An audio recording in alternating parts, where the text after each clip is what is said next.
Hey there. In this video, I'm going to do my best in 10 minutes to describe to you how you train to get lean. I'm JB and I've been bodybuilding for a while, and I figured out how to stay lean all year round. It's been one of my biggest goals for a long time, and I've learned a few things along the way. So I just wanted to share some of the things that I've learned in the series on how to stay lean, so that hopefully you can have a shorter process to figuring out how to do it yourself than this long, painstaking process that I've had to go through to figure it out myself. So in this video, we're going to cover training and how you can train to get lean. In other videos, I cover nutrition or lifestyle or other supplements, factors that can help you get lean. I'm breaking it down into each category. So without further ado, let's get into it. So how do you train to get lean? Well, first of all, I'm going to assume that you want to be muscular and lean, not just lean and very skinny. So you have to be training for building muscle. You have to be in the gym, you have to be lifting weights on a progressive schedule. Whatever that looks like for you and your journey and where you're at, you just need to be providing yourself some sort of stimulus to over time be getting stronger and either be increasing your volume, your intensity. Something has to get increased so that you are in a state of progressive overload over a long period of time that will accumulate muscle. So that might look like starting out, if you're a complete beginner, 2 days a week where you're hitting the gym. If you've been at it for a little bit, or you just want to be a little more aggressive with your start, maybe 3 days a week as a beginner.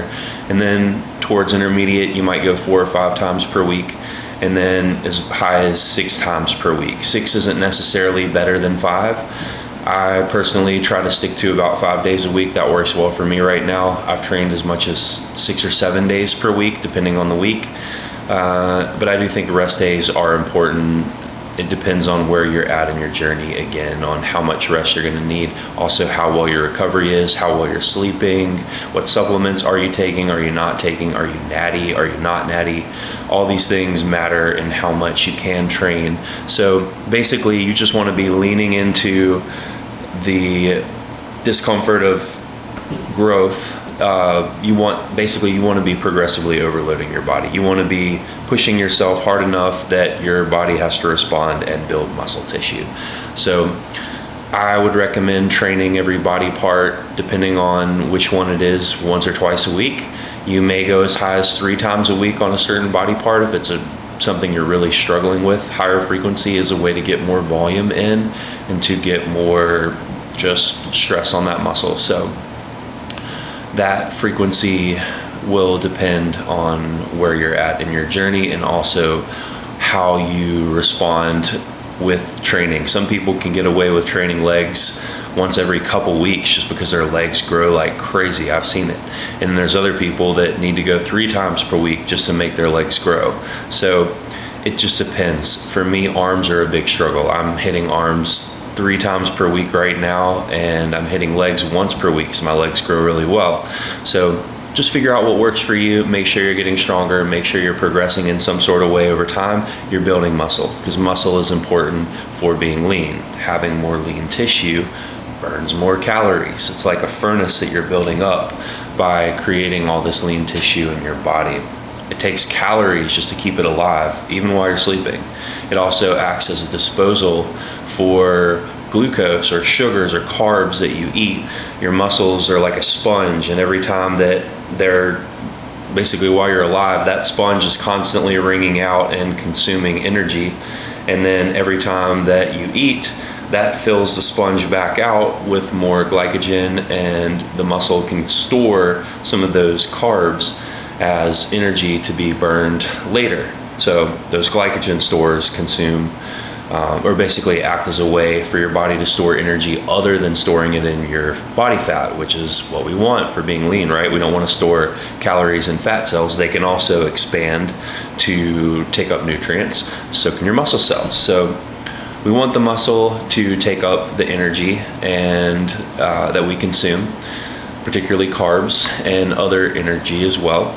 And we want it to act as a constant, basically, metabolism booster all the time. It's like you're on a thermogenic compound that speeds up your metabolism all the time just by being more muscular. Now you do get hungrier as well, so it's not a perfect thing linearly. The bigger you get, the more you're going to just naturally stay lean. Your hunger increases as well as you get bigger, I have found. So it's not perfect, but it helps overall. You're just constantly having to fuel yourself more, and so you get leaner over time with more muscle. Okay, so that covers how to train for building muscle and why muscle building is important for being lean.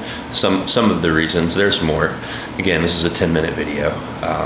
I want to give you as much value as I can in a short amount of time. So let's get into the next aspect. Obviously, we're going to talk about cardio, right? Because that is a big component that you can use and get lean. Now, you don't necessarily have to do cardio to be lean, but I have found it very helpful. And it's also helpful for your health and for other aspects of your training, because if you're fitter, you have more aerobic capacity, your VO2 max is higher, you're going to be able to train more volume in the gym while you're lifting. You'll recover quicker between sets. Your pain tolerance will also be higher. Endurance athletes are some of the mentally toughest people that I've ever seen. I mean, they're the toughest people on the planet. Like, think of your David Goggins type people that do these long races. It's a mental battle. So it trains your mind as well. So it's very good for your ability to train with intensity, which is going to help you build muscle. So, but when it comes to cardio, we have a couple different options. We can do intensity, where we're doing HIIT training, or we can do more style of just steady state cardio. And then we can also just add in more activity that's not necessarily targeted cardio, where you're in the gym or on a bike, for example, out there burning calories, where you're just maybe getting in more steps. That counts as well. So this can make a massive difference in the amount of calories that someone burns in a day. So someone who is trying to lose body fat, I would say look at where you're at. How active are you in your life? A great way to tell is just look at your step count. Almost all phones have a health app or something, or you're wearing a wearable. I wear an Oura Ring that tells you how many steps you're getting in per day and your activity level. Look at that. See where your baseline is.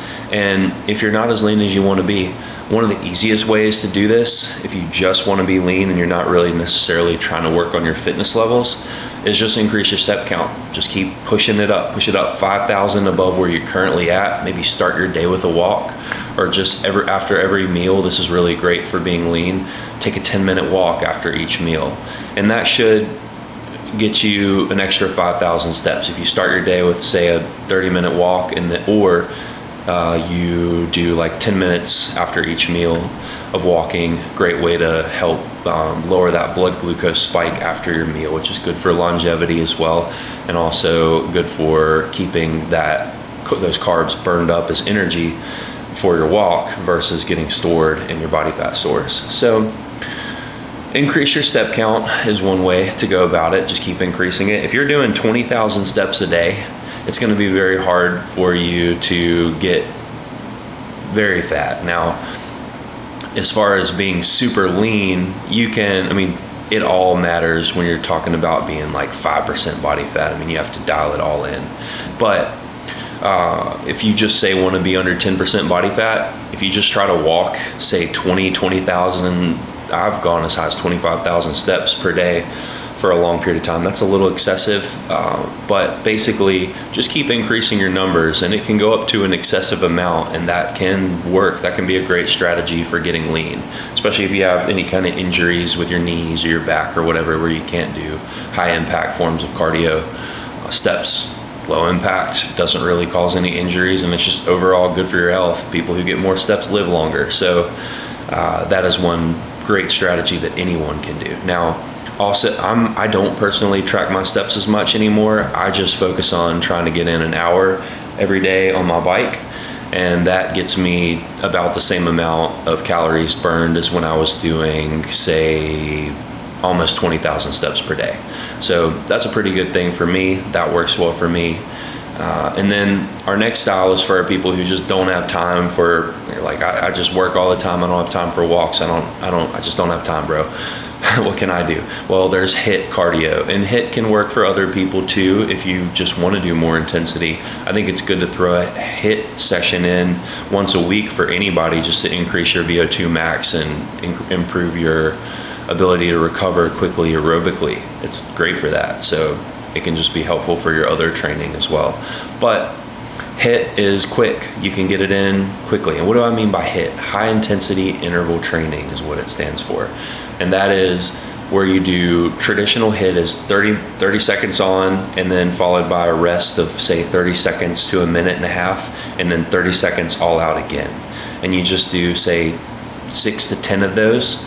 And that's a pretty good HIIT session. You don't have to do a whole lot, but you burn a significantly more amount of calories in that short period of time than if you were to do something like, say, go ride for an hour on a bike. You can burn a similar amount of calories in a much less time if you were to do something like HIIT. So if you're gonna do it, a good way to work it into your routine is maybe do 3 sessions per week. Maybe start with 2, and then you can up it to 3 or as many as 4. I wouldn't go over 4 per week. You could just pick something in the gym where you can go absolutely all out, because it needs to be to the extreme, hard as you can go. 30 seconds, rest for a minute. That's what I personally do. That's my interval schedule. And start with 6 and maybe work your way up to as many as 10. You should be dead after that. So you don't want to do it before a workout. You want to do it at the end of your lifting session when you're at the gym anyway. It's just, or you could just do it on a day that you're resting typically, is another great way to do it. You can do sprints. Sprints are an awesome way to do it. Go do some hill sprints with the bros, like hit up one of your boys and just be like, hey, let's go do some cardio. We're gonna get shredded for this summer. And then have like a little meetup of a few friends that meet up 2 or 3 times a week. I've done that before. Super fun, super good way to motivate and push yourself harder. You can race each other. That's one way to do it. And yeah, you can even, I mean, I live in an apartment. I'm on the 9th floor. I could just go out. There's a stairwell out there and just run up and down the stairs after, you know, start my day even to get myself going. It's a great way to do it. So a lot of ways you can go about it, but HIIT is going to be a great tool for the people who don't have much time, or you're just looking to add some variety to your routine and you want to throw in 1 or 2 HIIT sessions per week in addition to maybe doing some cycling or doing some just getting in more steps. Maybe you go for some longer endurance type stuff every now and then on your rest days. But increasing your activity levels, it will help you get leaner. I promise. It's not going to kill all your gains. It does help to be somewhat fit. Obviously, if you're super excessive about it and you're not doing just steps and you're doing more steady state cardio like I do on the bike, if you're doing, you know, 3-hour runs or something like that, I mean, yes, that's going to definitely eat into your gains to a degree. So keep that in mind. This is within moderation, but you can do a significant amount of cardio, and if you do it, you will get leaner over time. So that's what I have to say about cardio. Hope that was helpful. Would love to hear from you about some things that you have found to be helpful cardio-wise to maintain a lean body composition.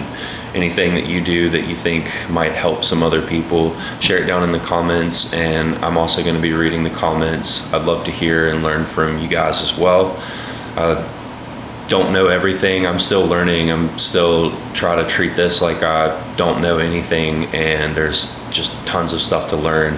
And as a result, I am still learning a lot of new stuff. So I would love to get some tips from anyone else who's had some success and learn some stuff on their own about how to get lean with cardio.